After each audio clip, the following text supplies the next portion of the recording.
Operations Extra History Episode 2. Let's go. Would help if I record. Today, I'd like to kick this off. Rarely get to do. You see, wargaming employs a fellow named Richard Cutland, aka the Challenger. He's an ex-British tankie who served 30 years, both in peace and during war, and now he's a military specialist for wargaming. And we figured, why not invite him on to talk about how tanks evolved from the beginning of Barbarossa to the Battle of Kursk, to discuss the types of tanks and the mechanized weaponry present there, to give us a picture of how the German and Soviet tanks fared against one another, and to discuss the effects of winter and weather on armored combat of the day. That'd be interesting. So, Richard Cutland, why don't you set the scene for us? My pleasure.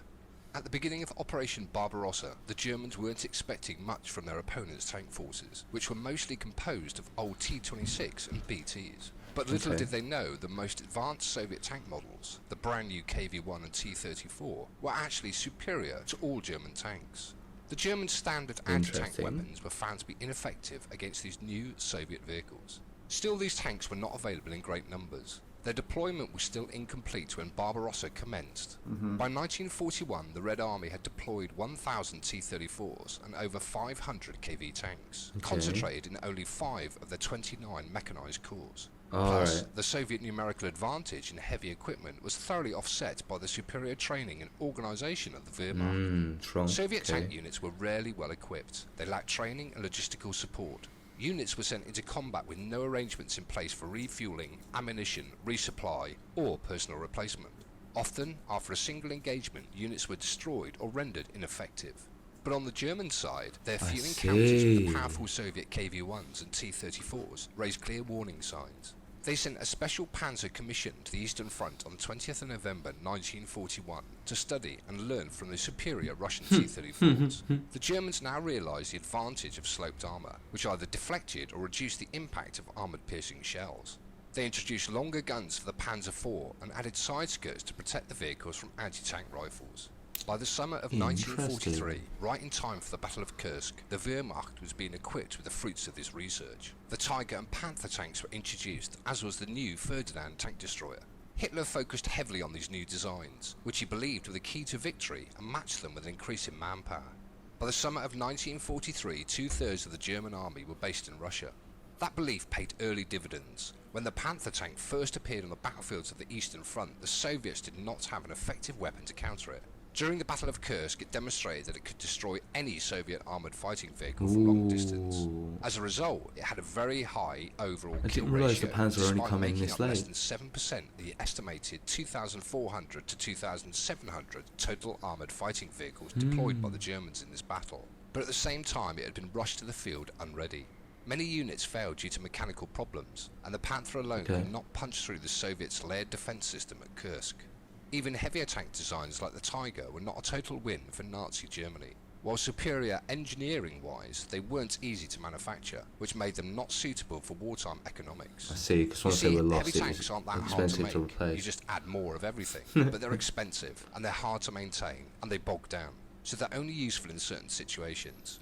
Indeed, the Soviets also had tanks comparable to the Tiger, the IS-2, plenty used, and they were also similar, big, deadly, and not really worth it. On the Soviet side, their research had focused on a new medium tank, called the T-43, but it had been commissioned back in 1942 to counter the Panzer IV, and it did not have enough firepower or armour protection to go up against Germany's new Panther.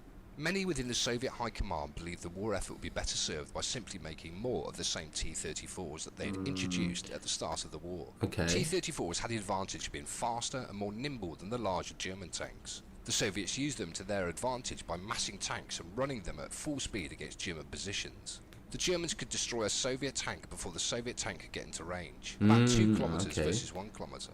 So in the end, the tanks of both countries wound up being pretty comparable. No one nation had clearly superior tank technology. What the Soviet Union did have, however, was a clearly superior industrial force. They outproduced the Germans. So the biggest difference by far between Soviet and German tanks is that more of the former existed.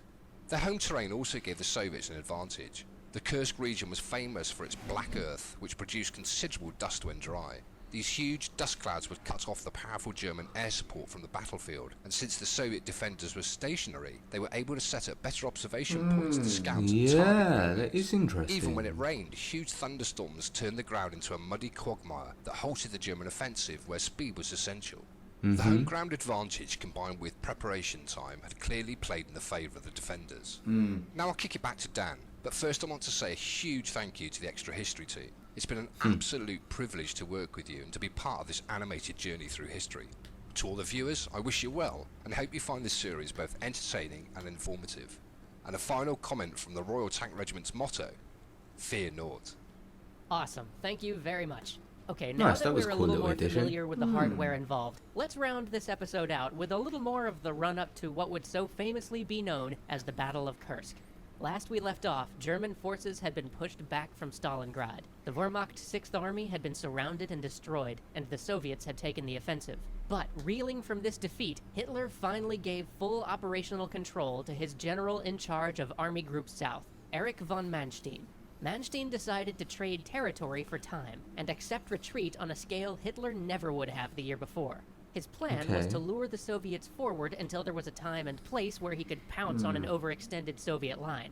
He found that Yeah, it's like a opportunity Mongol at flame Kharkov. As the retreat. Soviets So that's pushed forward interesting. past the city, Manstein's reorganized and reinforced panzer divisions fell on their flanks. They rapidly encircled and cut off pockets of the Red Army. Soon the city of Kharkov was back in their hands. The Soviet losses were nothing like they were at the outset of the war, but losing 85,000 soldiers in a matter of weeks at the cost of a mere 10,000 German casualties seemed like it might signal the possibility Yeah, of the that is initiative not falling back fucking into good. German hands. Yeah. But 85,000 on a front of nearly 2 million men wasn't enough to change the flow of the war. The Soviets didn't lose their nerve or pull back after these losses. They were on a grim march forward to Berlin.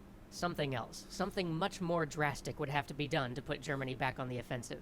But as the battle lines evened out after the rapid German assault, everyone noticed one thing. There was a 100-mile long and 160-mile deep salient, or bulge, in the Russian lines around the town of Kursk.